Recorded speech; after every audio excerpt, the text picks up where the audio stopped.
My name is Sophie. I'm 60 years old, and my son-in-law is the CEO of a company he thinks he climbed his way up to run. He has no idea I secretly own it. If this were a Reddit post, the title would probably be, Ada for not telling my son-in-law I own the company he runs, and then putting him in his place when he started bad-humouthing the useless old owners. To explain how we got here, I have to rewind a bit. I didn't grow up rich. My parents were the kind of people who counted every penny twice. My mother worked in a laundromat. My father fixed cars. We had food, we had a roof, but extras were rare. College was something you did at night while working a job in the day, not some 4-year campus experience. In my 20s, I met my late husband Michael. We started what would eventually become the company my son-in-law now runs. Back then, it was just a second-hand van, a rented storage unit, and a lot of hustle. We did small logistics jobs, moving equipment, delivering shipments no one else wanted, working every holiday if it meant paying the bills. We hired our first employee out of a diner. We paid him in cash the first few weeks because we hadn't even set up payroll properly. Over 3 decades, that little hustle turned into a mid-sized logistics and distribution company. Multiple warehouses, a fleet of trucks, contracts with national brands. We weren't billionaires, but we were very comfortable. More importantly, we built something that fed hundreds of families. Michael died of a heart attack 7 years ago. He left his shares to me. Combined with what I already had, that gave me 62% of the company.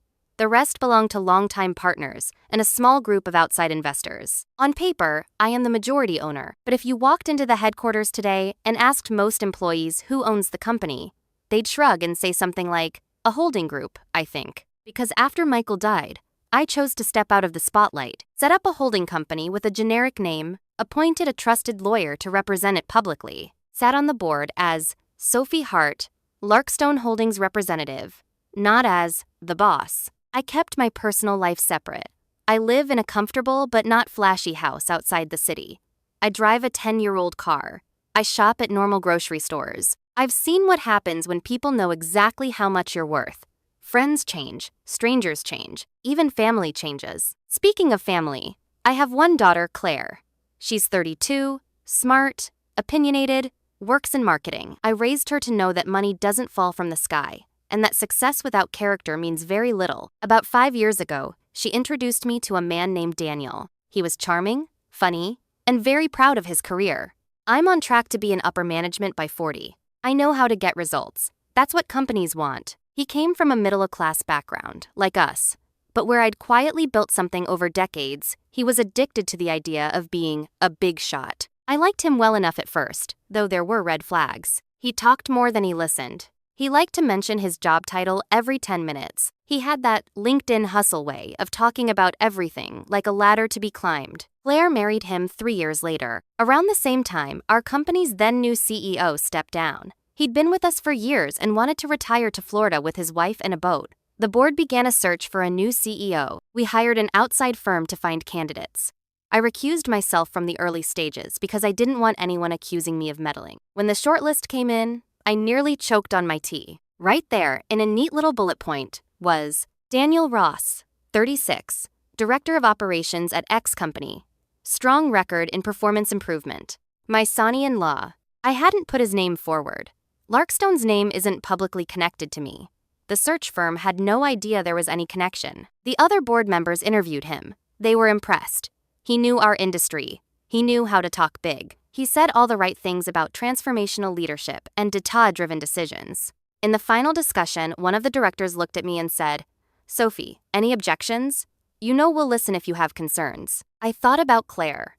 I thought about Daniel's ego. I thought about every small company that had turned into a family mess because of nepotism. And then I thought, he's actually qualified. The board likes him. If I block him, it will be because he's married to my daughter, not because of his merit. So I said, no objections. As long as we're all clear, he was chosen on his own qualifications, not because of me. The vote was unanimous.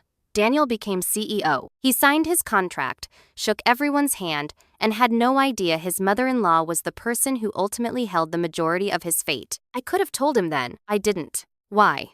Because I wanted the employees to see him as his own man, not the boss's son-in-law, to see how he acted when he thought the real owners were faceless suits, to keep my personal and professional lives as separate as possible. In board meetings, I was Miss Hart from Larkstone Holdings. At Sunday dinners, I was Mom and Sophie, who used to help run a small business. For a while, it worked. He threw himself into the job.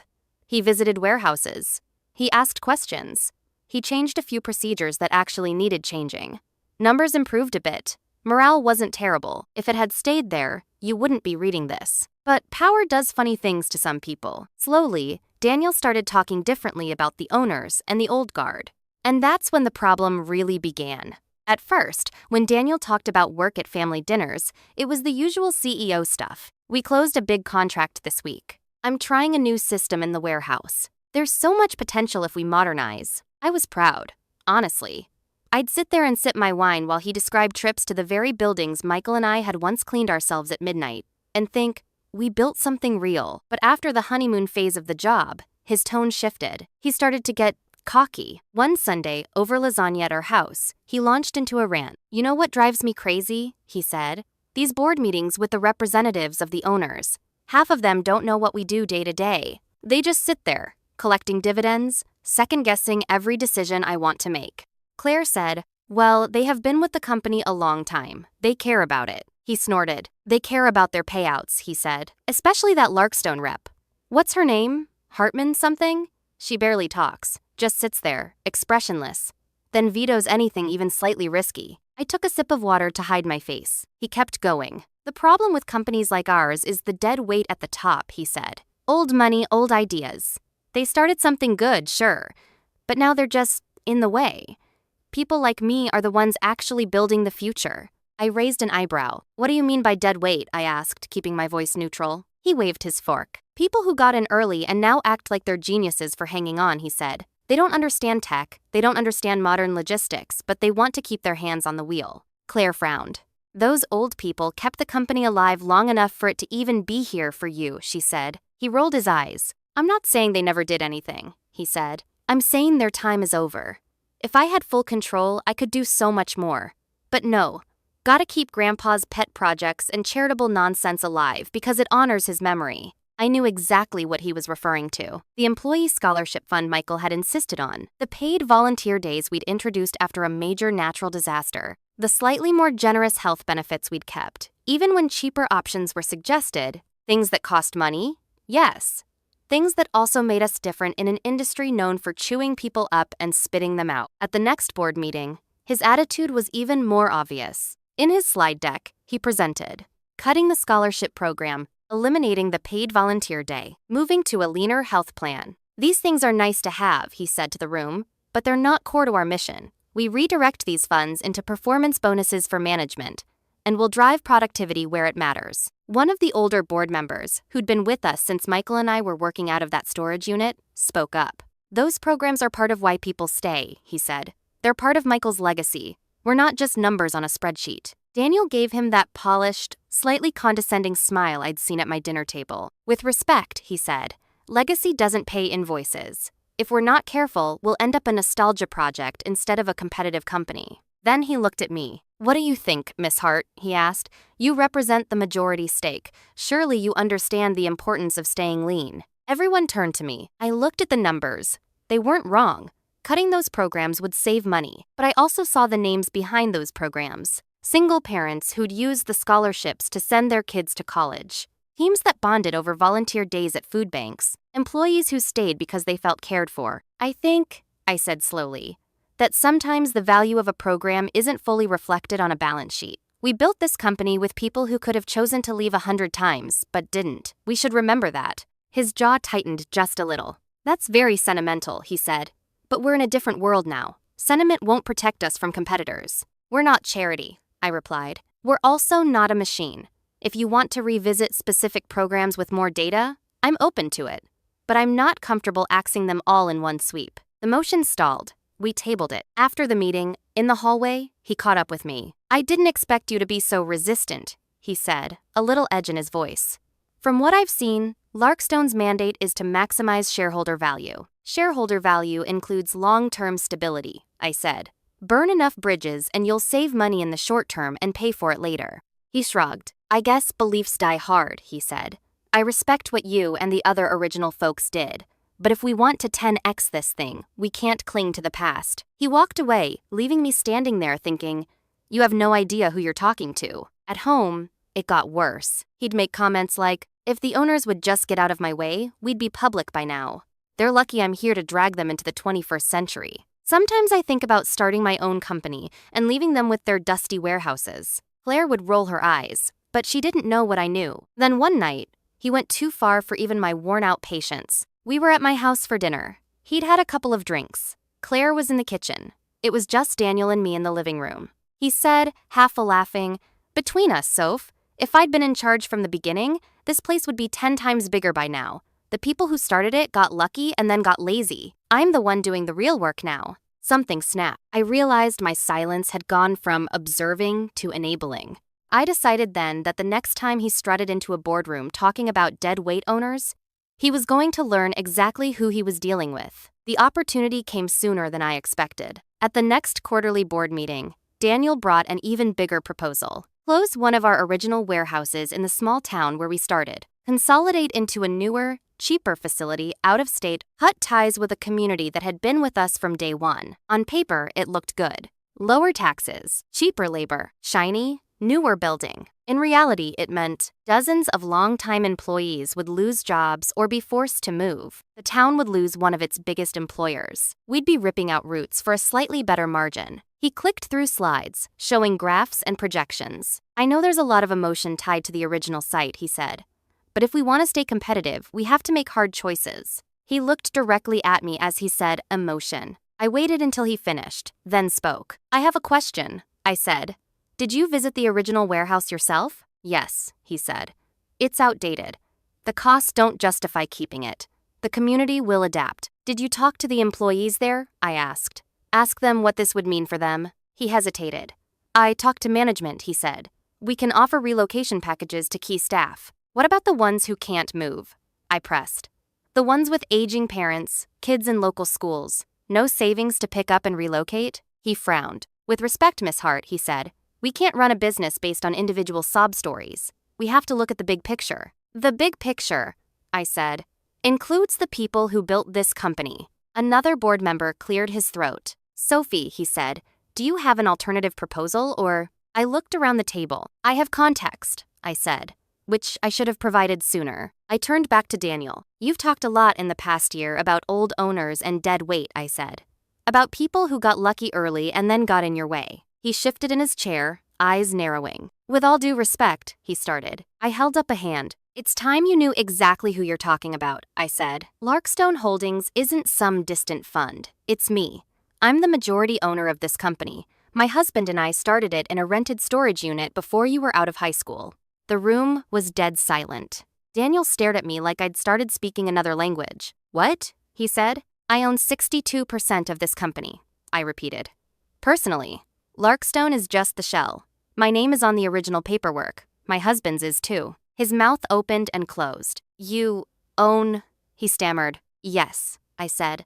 I'm the lucky, lazy old guard you've been complaining about at family dinners. And in this room, a couple of board members suddenly found the table very interesting. I didn't, he started. No, I finished for him. I know. That was the point. I wanted you to be hired on merit, not as the boss's son-in-law. I wanted the employees to see you as a leader in your own right. And I wanted to see how you handled power without knowing whose shoulders you were standing on. His face went red. That's deceptive, he said weakly. Maybe, I said. But what's more deceptive? Not telling you my balance sheet, or you talking about gutting the heart of this company while treating its owners like obstacles instead of partners? He sat back, dazed. The next part was hard, but necessary.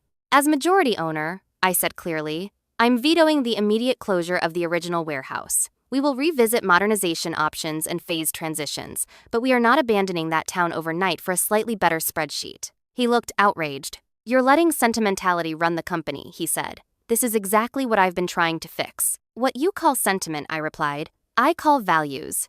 We can be profitable without pretending the people who got us here don't matter. The rest of the meeting was tense, to put it mildly. Afterwards, in the hallway, he cornered me. How could you not tell me, he demanded. You let me make an idiot of myself complaining about the owners when you were the owner. I let you show me who you are, I said, and you did. Do you know how humiliating that was? He said. In front of the board? Not as humiliating as telling a room full of people that the people who built this company are dead weight, I answered. Or implying your wife's mother doesn't understand business. He clenched his jaw. This is going to blow up my relationship with Claire, he said. She's going to think I married her for money. Did you? I asked, looking him dead in the eye. No, he shot back. I love her. I didn't need your money. Good, I said. Then act like it. Because right now, what I see is a man so hungry to prove himself that he'd sell off the soul of what we built if it made his slide deck look prettier. He looked away. At home, telling Claire the truth was messy. You own the company Daniel runs? She asked, eyes wide. And you never told us? Yes, I said. For the reasons I told him. I wanted him hired fairly. I didn't want you dragged into office gossip. And I didn't want his relationship with us to be about money. She sat down hard. He's going to freak out, she said. He already feels like he doesn't measure up sometimes. This is going to hit every insecurity he has. I'm not responsible for managing his ego, I said gently. I am responsible for protecting a company with hundreds of employees. And for being honest now, that it's affecting both. She looked torn, caught between us. I just wish you'd told me sooner, she said. I wouldn't have said some of the things I said about old school owners if I knew you were one of them. I'm still me, I said. You knew who I was. You just didn't know the line items. Over the next few weeks, the dust settled somewhat. Daniel was subdued at work. Less bluster in board meetings. More listening. A couple of his more aggressive cost-cutting proposals quietly disappeared. At home, he apologized to me. And more importantly, to Claire. I felt like I had to prove I was the smartest person in every room, he admitted. Especially at work. Knowing you were behind Larkstone, it's humbling. That's not a bad thing. It just hurts my pride. I'd rather have your humility than your pride, I said. Pride doesn't pay severances or keep people fed. I also set some very clear expectations. Big strategic decisions that change the character of the company need my buy-in. Cutting any legacy program must be justified with more than it looks expensive. He is free to disagree with me in the boardroom, but not to treat me, or any founder, as irrelevant. As for my relationship with Claire and Daniel socially, it's different. The dynamic has shifted. I'm no longer just mom who used to run a little business. I'm the woman who signs the CEO's performance review. We had to talk about that, openly. I don't want you to feel like I'm your boss at Thanksgiving, I told him. But I also can't pretend we're not tied together by this company. We need boundaries. We came up with a few. No detailed work talk at family dinners unless everyone agrees. No using family events to lobby for work decisions. No making jokes about rich mommy-in-law in front of people who don't know the context. Sometimes, late at night, I wonder if I should have told him from the start. Maybe he wouldn't have grown such a resentment toward the owners. Maybe he would have been more careful with his words. But then I remember the way he talked when he thought no one who mattered was listening, the way he dismissed programs that meant the world to people.